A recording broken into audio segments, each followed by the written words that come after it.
What up, What up? folks? How's Great. everybody doing? Yeah. Shut up, Richard. Anyway, hey, guys, we got a great guest here out of Toronto, Canada. Yes, Toronto, Canada. If you don't know Matt Dell, folks, you should. What's going on? What's happening, guys? What are you doing? Hey, I got a question right off the bat. First of all, what you're in music and you're teaching people. We went and watched some of your videos. We listened to what our real voices are like. Mm-hmm. I've got a very sexy voice, apparently. No, don't know about this guy, what he thinks, but tell me, what are your influences? Like, where does your music come from? Where does your love of music come from? Mine started a long time ago. I don't know if you guys are familiar with the Canadian band Our Lady Peace. They're from the 90s. Pretty big Canadian band.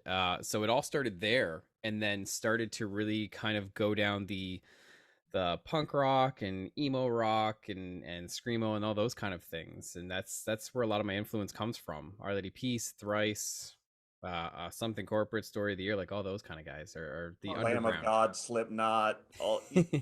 Yeah. There was a point. Yeah. Oh yeah. Well, Canada brings great actors and musicians. I mean, you got Alanis Morissette, Men Without Hats. Yes. You know? Some people like Rush. Yeah. Ryan Rush Reynolds, is actually actor. Ryan Reynolds. Rush is from my hometown. So I'm originally from Niagara Falls, St. Catharines, and they're from that area, along with Alexis on Fire, if you know those guys as well. Nice. That's nice. awesome. All right. You ready to dive in? Yes. Go. Oh, you want me to? Oh, dude, you had that great. Okay, that we got great a couple statement. questions just to have fun. Hold on. I gotta ask. Oh, I gotta tell you. All right. Boba is better than Mando. All right. Yeah, sure, why not? No, I couldn't resist. I saw it on your TikTok, which was actually pretty funny. So I kind of started chuckling and I had to say it. But actually, I do like Mando better, but I couldn't resist. You know what?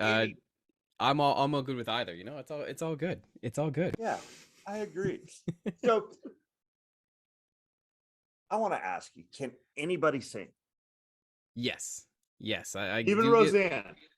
Yeah. I think a lot of people, I get that question a lot. Can anybody learn how to sing? Can I learn how to sing? I sound like a trash compactor in a fight with a cat in heat. Anybody can learn how to sing. The biggest thing is that what you're trying to do is you're trying to learn how your anatomy works for you. The same way that can anybody learn how to weightlift? Can anybody learn how to draw and all these? Like, sure.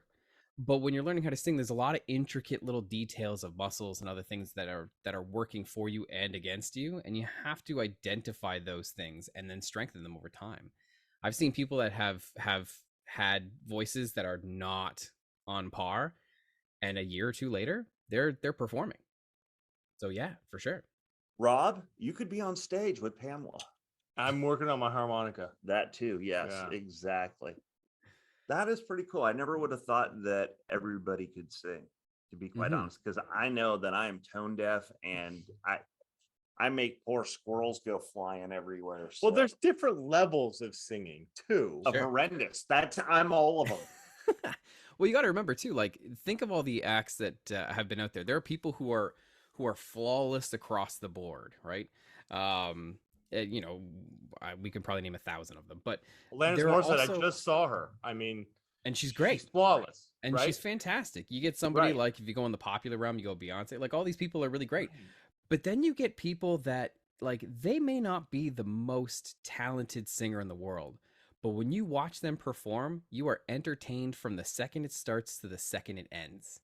Like, I remember asking students who went to go see Dell. This was a number of years ago. And I asked them, I was like, how was it? And they're like, it was amazing. She was perfect, exactly like the album. And I said, cool, would you go see her again? And they went, no. She sounded exactly like the album. So what's the point? Where if you go see somebody who's not as great, but they're entertaining and everything, it's amazing. Stage presence. You got to have a stage presence, right? Like Kiss are terrible singers, but they put on the best show you've ever seen in your life. Yeah, it's true. They're awful singers, but absolutely. And I've seen one of the best shows that I've ever been a part of is back in the day when I was a part of this punk band. I was going up on stage and I had lost my voice. It was gone. And the bassist looked at me before we were about to go on stage, probably in front of like 200-300 people. And he's like, "What do you think you're going to do?" And I said, "I don't know." But at the time I was like, "I don't know. I think I'm going to improvise it." And that's how I sounded.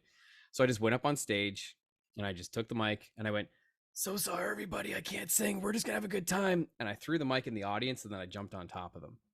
And we just sang every word to every song in the audience, in the pit, just having a good time. And it could have been the most disastrous show I've ever played. And it ended up being the most exciting thing I've ever been a part of that I'll never forget. And memorable for everybody, right? Yeah, absolutely. Like, did you try it again, even though you could sing, just to try to recreate that, or did that just one time? I did try to recreate it a couple times, and it's kind of hit or miss. Sometimes you get people who are cool, sometimes not so much. That one was a pretty big deal for us. We had just gotten signed. We were doing like a bit of a CD release, so like there was a lot of people there that were for us, which was great. But the problem with being a touring musician is that, you know, you start touring places and some people will know you, and then other times you're touring at a place and nobody knows you. So I remember one show I tried to jump into the pit when no one knew us just to get everyone excited, and everyone split. And I just fell right to the floor and was not cool. I was all right, but people weren't having it, and that's fine. I definitely should have gauged that before I did it. Ouch. You know, there's one song I can think of that anybody in the world can sing well. Sweet Caroline. Tequila. Yep, exactly. Keep going, brother. So you talk about, or let's just go with your profile that I picked up, and you talk about evidence-based voice teaching. I got to be honest, I'm absolutely clueless in regards to what that is. Can you like clue me in here? Yeah, and most people are. You know, a lot of things that come from voice teaching come from more of a classical background, more of classical singing, opera singing, stuff like that. Evidence-based voice teaching takes into consideration a lot of different scientific discoveries. We use these things called laryngoscopes, where we'll actually put a camera inside the nose and it comes down to the back of the throat to see how the vocal folds vibrate, to see all the muscles that are around. There's a really cool YouTube video you can watch with a singer named Will Ramos. He's from Lorna Shore, and they scope what he looks like when he's screaming and doing all those kind of metal type vocals. Ingo Tietze is one of the founders for evidence-based voice teaching, and it's really just getting down to the specifics of, instead of saying something like, you know, when you're singing to a high note, feel like you're blooming like a flower on a spring day. No one has any idea what the hell that means. So when you're singing, it's like, okay, when we sing, we need to do the following. We need to get the articulators to open up. We need to look at the CT muscle, which is called the cricothyroid muscle, the TA muscle, the thyroarytenoid muscle. These are chest voice, head voice. What do these feel like? What are you experiencing in this? Squeezing, what's engaging? And it's really just understanding what your body's doing instead of trying to use like visual things. I find a lot of people try to use these different concepts, and for me that never worked. Like I never really picked up on teachers that were saying those kind of things like, oh, look up, you know, think about looking up when you're singing, think about looking up. So I would just start doing this, and this wouldn't help me at all whatsoever. I needed to know specifically what was happening, and that's what evidence-based voice teaching is all about.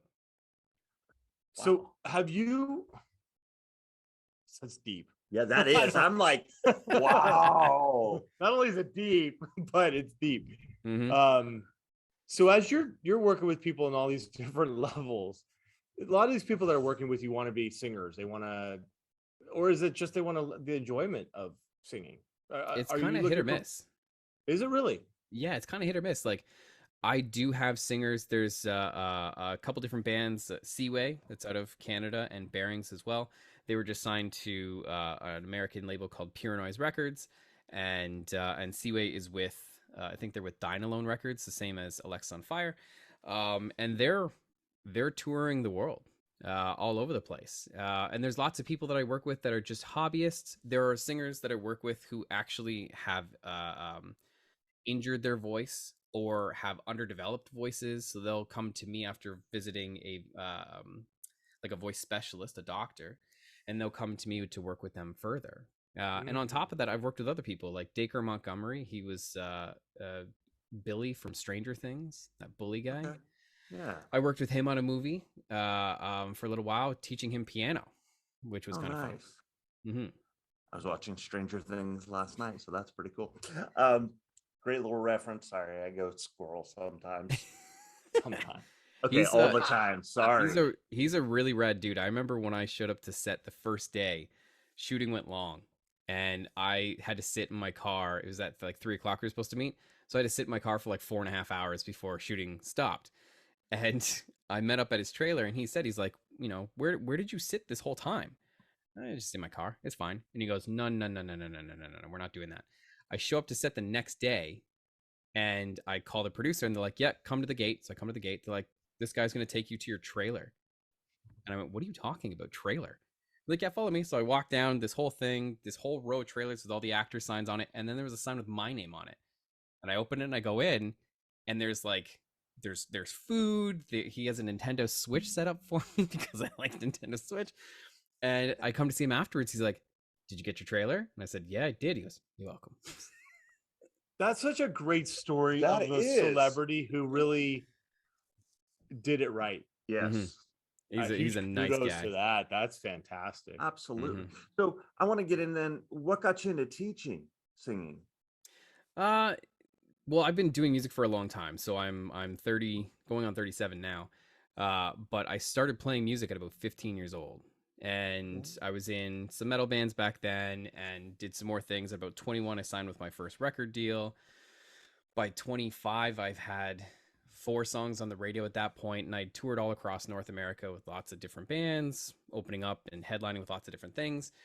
And my wife was becoming a librarian, which takes in Canada anyways, it takes about 7 to 8 years to become a librarian.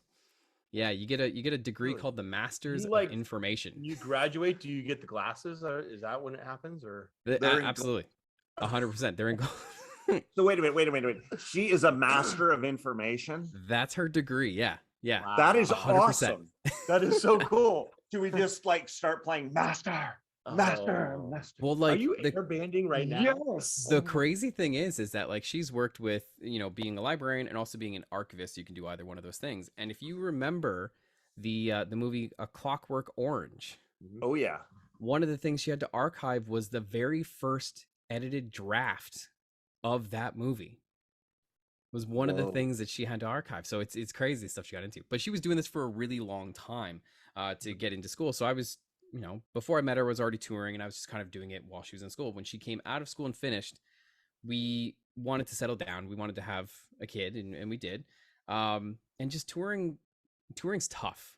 A lot of things that people don't know about being an artist. It seems cool. You go up on the stage, you command a crowd for like 2 hours. It's awesome, but it's grueling. Like I have performed in front of 1,000, 10,000 people, and then had to sleep in my car that night. Wow. You know, and drive around anywhere, even in the cold.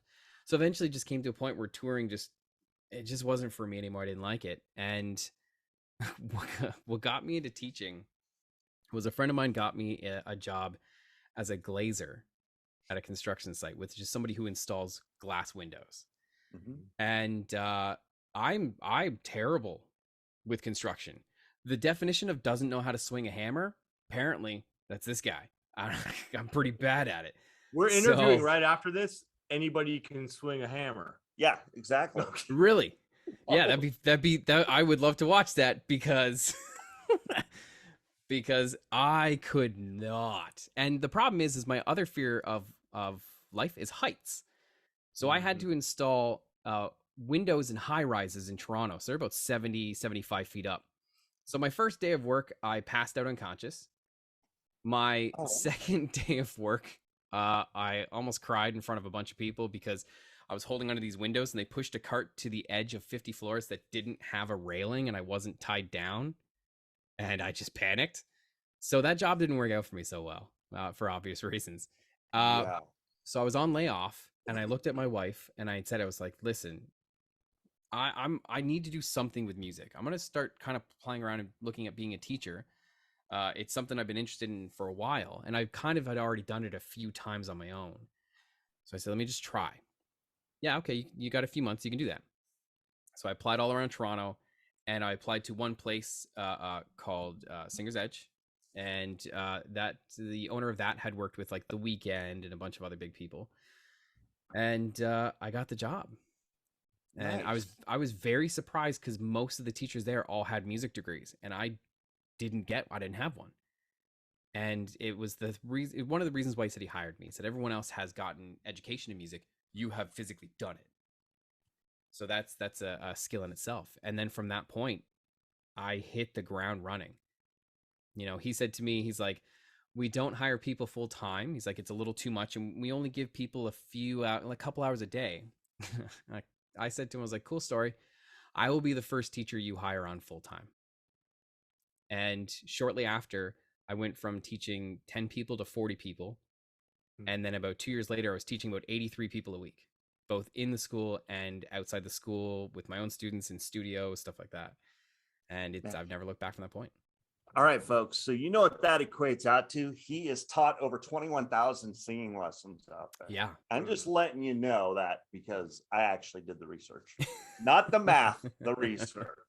Big difference, right? Exactly. Left, maybe. I don't know. But anyway, so kind of a silly question. Has anybody ever called you Steve from Blue's Clues? Oh, God.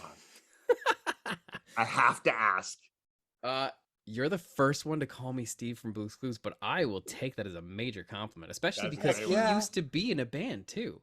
Yes, yeah, exactly. And it was like a good band. Coolest. He came back under COVID or something. Yeah. It was like during TikTok. Yeah. He's like, I missed you guys. I went off and had a family, did all this stuff. That was the best thing he could have ever done. It was so cool. No, I've gotten so many different things. I've gotten Mark Hamill, who's Luke Skywalker. I've gotten Steve-O from Jackass. I've gotten a guy named Ben. He's from Billy Talent, the lead singer from Billy Talent. They're a Canadian rock band. I seem to have a face that just looks like everyone's face, apparently. I get a lot of people saying all those kind of things. But out of all of them, Steve's probably my favorite one. That's my favorite one. I agree. I remember getting off work early in the morning and watching Blue's Clues with my daughters and just laughing. And I'm sitting there, I'm, old and just like, oh my God, that's too funny. But anyway. Then your girls went to bed and you watched Teletubbies by yourself. No, never. Yeah. I do constantly this thing for my kid. He's 4 now. And I do random character voices. So I'll just pretend like I lost my voice, and you go, "Oh no, you lost your daddy voice." And Blue is one of the ones that I'll do. So I'll sit back and go, "Bow, bow, bow, bow, bow, bow." I love it. You could do the whole show. Oh my God! Flips out. I'll do Mickey, so I'll go, "Hi." So all these kind of different things, and I'll just play SpongeBob, whatever.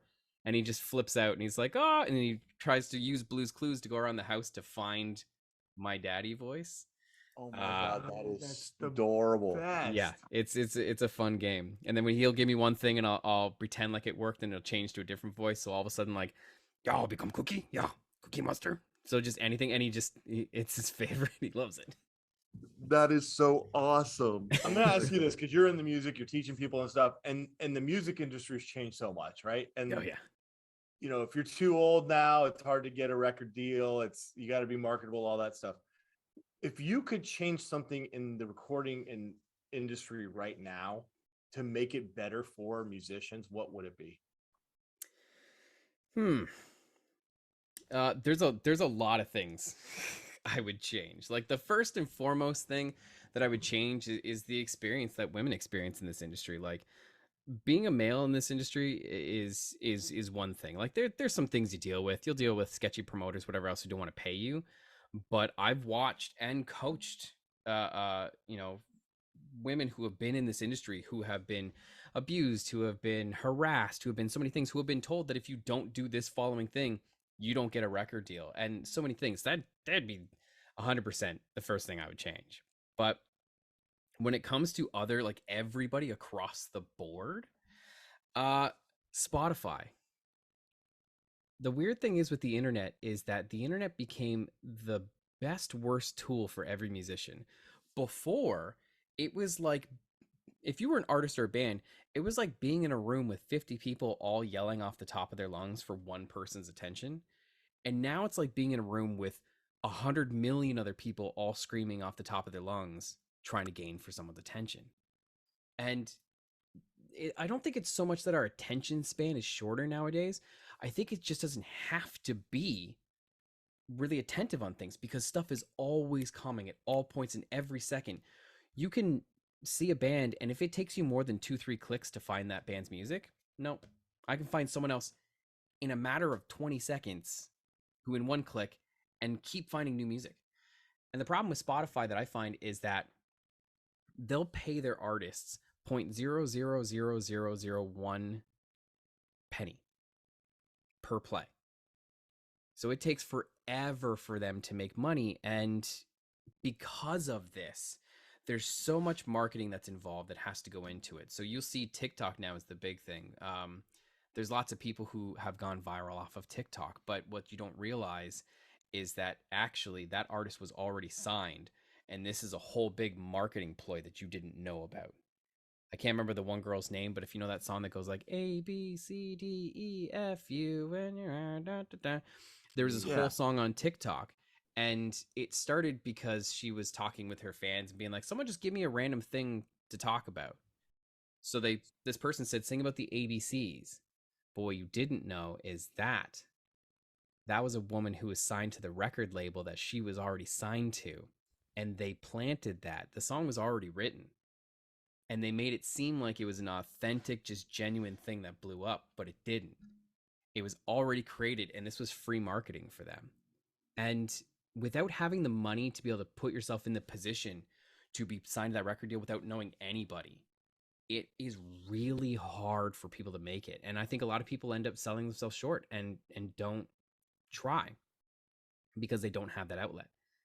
So bringing back A&R reps, changing Spotify so that way it really helps people get discovered instead of it being tailored to people who have money. Like all of these things, like that's music creation is going to die for most people unless you come from money. And it's so hard. Interesting. It parallels so many things out there too. Yeah, it does. Because we do a lot in sports as well. You can't be a major NASCAR driver unless you come from money. Sure. I mean, you could be a terrible driver and, daddy has the money and you're on, the Cup Series. So yeah, it's paralleling a lot right now. Mm-hmm. It's something we've definitely thought about in a lot of realms of what can we do? Like we are powerful as a group, right? We're a lot of people. Why can't we come together and create something together that helps promote musicians better? Yeah. Well, the funny thing is that like the CEO of Spotify, a girl asked him a question from the audience at one of his speeches he was doing and said, do you plan on increasing your money? Like the amount of money you pay artists? Because Tidal had come out, that's Jay-Z's stream service. And I think they're paying like a penny a play. So like pretty decent compared to everyone else. And Spotify's answer was, we came about because Napster was a problem. If you all remember Napster. Napster pretty much is what made all music free and made music kind of didn't have a value anymore. And he's like, we were created to solve the problem Napster created. We did our job. Y'all want money? You're all just a bunch of entitled musicians. Just work harder was the answer. But the thing that I don't understand is that you made it successful based off of another company that was failing. And really the companies that were failing were all the record companies. They were failing. They couldn't find a way to make something valuable. Spotify figured that out. Well, now we're having a problem because artists aren't making any money anymore. So how do you not want to change that? Because eventually what's going to happen is someone else like us, the masses, are going to make something that's going to replace you because you refuse to change. Mm-hmm. The same as record companies had their problem with Napster and something had to change and Spotify came. Like, it's not like this one thing solves and now we're stuck with this forever. Things progress, things change. And unless you change with the times, you get left behind. And Spotify's going to end up there. So I think we're going to see that. Where that's going to come from, though, I'm not sure yet. But I think we are going to see that semi soon, because it's just not capable for artists to put up music and tour anymore. Like, no one can survive off the money. It's just not possible. It's almost chilling to hear. Yeah, it is. You know, God, I wish we could talk all day with him because there's so much coming out of this. That was gold. But we got stuff to do. Unfortunately. You got to do that other podcast about learning to swing a hammer, isn't it? That's right. You remembered. Well, should we end it on this one? Yeah, I think so. I think so. Okay, so you come from the 90s, right? That's where your inspiration. So yes, put it out there.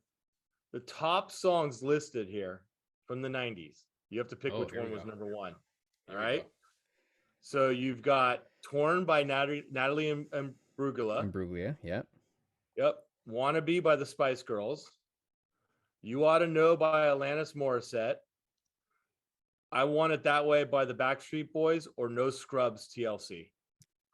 Which one of those had made it to number one? Which one of those was picked as the number one song in the 90s? Oh, it's the number one song. Oh boy. Like, Torn is such an amazing song. Like, I love that song, but I don't know about that one. So it's either gonna, for my pick, it's either gonna be between Spice Girls and Backstreet Boys. I'm gonna go Backstreet Boys. That was number two. Oh damn! No Scrubs by TLC was number one. Was number one in the 90s. I thought that'd be a good way to end it. Yeah. And I'm not surprised. Like, it's a huge song, you know, and people still know it nowadays. So it shows its ability to hold up over the times.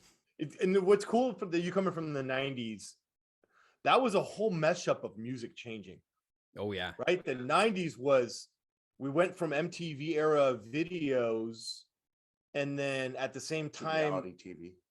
Rap was coming in and changing the way people listen. We went from rock to rap to alternative, and all this stuff kind of got mixed up. And then MTV decided to start doing TV sitcoms. You forgot about grunge. Grunge and all that. Well, you get grunge, you get Nirvana, you get all these different bands. Like, from my genre, it eventually melded from grunge and alternative and all these things, and Oasis and all those bands, and it started to turn into like Sunny Day Real Estate. It started turning into all these other like kind of emo rock bands that turned into screamo rock, like Refused, and like so many Fall Out Boy came out of all this stuff. Like, there's so much of a change that sprouted so many branches of what we saw in the early 2000s that all came from the 90s. Well, Blink 182, Sum 41. Yeah. I can't think of. Those are the top two that pop off the top of my head as well. And there's so many of them. There is. Which, you know, I know probably every generation says this, like, oh, I'm really happy to live through this generation because this music was the best. But like, it was really cool to see how much of a change really came about, and then the internet and Much Music and MTV and all those things gave it a place to have its voice, right? Where back then it would have only been like this one person, that's about it. Now so many things could have that, which was great. This has really turned out amazing. Yeah, I really appreciate. What makes you think it wouldn't be amazing? No, I'm on it. Well, no, you know, you go into an interview and you're like, okay, we're going to interview somebody who teaches people vocal lessons. We got into so much great content and information about just the music industry as a whole. I just appreciate it. Thank you so much. Thanks for having me. I appreciate this. Thanks, I appreciate it. I'm going to go off and I'm going to try to find some clues to find my voice now for my kid. There you go. I like it. That'll boy. Right on. What up? Hey, from all of us to all of you, you guys have a great day and a better tomorrow. What up? What up? Thank you, Matt.